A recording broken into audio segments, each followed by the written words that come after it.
каратистката Ангела Мојсовска, добитничка на наградата за најголеми достигнувања во спортот на манифестацијата Жена на годината 2025. Ангела, добро утро, како сте утро? Добро утро.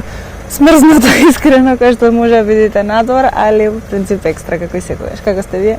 Одлично. Спортот е твое секојдневие, ќе зборуваме малку подоцна и за она што го работиш професионално. Ја доби годинишната награда за најголеми достигнувања во спортот на манифестацијата Жена на годината. Очекуваш ли? Искрено не знаев ни дека ќе влезам во номинираните, не знаев ни за апликациите, ништо тотално. Само ми стигна порака да испратам мејл, дека ќе ми сконтактираат и едноставно видов дека ме избрале, ме поканија да бидам на настанот кој што се одржа во Рагуза, каде што беа присутни многу жени, исто така наградени за различни категории покрај спортот и едноставно чувството беше прекрасно да се биде дел од една таква манифестација. Имаш само 26 години, меѓутоа навистина големи достигнувања кога станува збор за каратето. Како ќе оцениш годинава која изминува? Па би оценила доста високо, затоа што можам да кажам дека е една од моите поуспешни години до сега. Бев балкански медалист како во поединечна, така и во екипна конкуренција, државен првак скоро 10 години веќе до сега, седма на Европското првенство во карате, прва на Европските универзитетски игри каде што го представува факултетот. Како и бев единствен од Македонија кој што имаше изборено директна норма за учество на светското првенство во Каиро.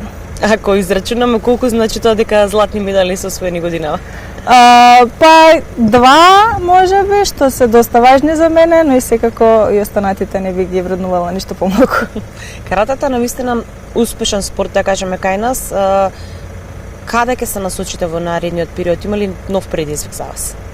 Секој надпревар си е свој предизвик за себе. Не можам да кажам дека конкретно ги делам надпреварите. Секој надпревар е се поголемо искуство за наредниот пат. Така да наредната година има доста и премиер лиги, има и престојно европско првенство, така да ќе видиме како ќе биде. Има ли успешни млади каратисти кај нас?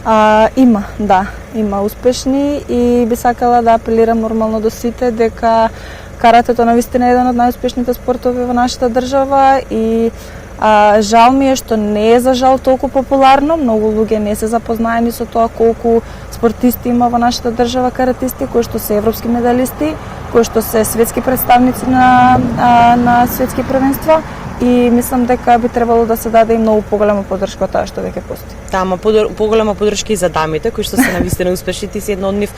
Колку женските сакаат да тренираат карате? Па има доста женски, морам да признам, да. Сакаа да го тренираат, не го гледаме на начин дека е насилен спорт или дека е нешто такво за да се компарираме. Напротив, каратето е една игра, умствена игра, кај што идејата е да го надмудриш противникот, а не да употребиш сила. Така да, повеќе може би кажа дека дури околу надморувачки дел, повеќе и на женската страна. Ги споменавте ви универзитетските надпреварувања, не случајно одбравме ова локација, се наоѓаме во делот на Финки, вашиот факултет, тука имате дипломирано. Како се одлучивте за овој поинаков малку свет од спортот? Од секогаш ме интересирале компјутерите и технологијата и мислам дека главен мотив кој што ми беше да се насочам кон оваа насока беше идејата дека како што напредува технологијата, нели доаѓа тој свет на ремоут работење, која што ми е голема предност кога станува збор за комбинирање со карате светот. Така да речем, тоа ми беше една дополнителна мотивација да одам кон тој свет, да видам дали ќе се пронедам и да. Ако треба да одбирате, ќе одбирате повеќе карате или компјутер?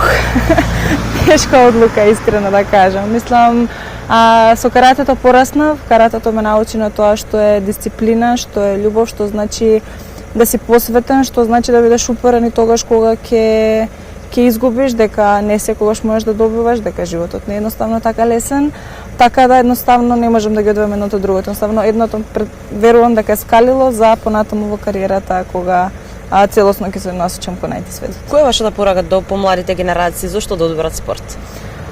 Пред се за дружба, дефинитивно. Тие другарства кои што се стекнуваат во спортот се малку поинакви од надворешниот свет, постои друга енергија, различно се гледаме меѓу нас, се гледаме во добро, во лошо, во плачење, во славење и се и тие другарства остануваат вечно. Потоа се градиме како личности, едноставно се стремиме кон една цел, си веруваме сами на себе, веруваме на нашите тренери, на клубот, на околината, така да нема грешка во спортот. Ако се двоумат за факултет, за високо образование, зошто Финки, како вие ги поминувте тие 4 или 5 години на Финки? Зошто Финки? Затоа што се доста разбирливи. Јас немав проблем со полагањето на испити паралелно додека тренирав.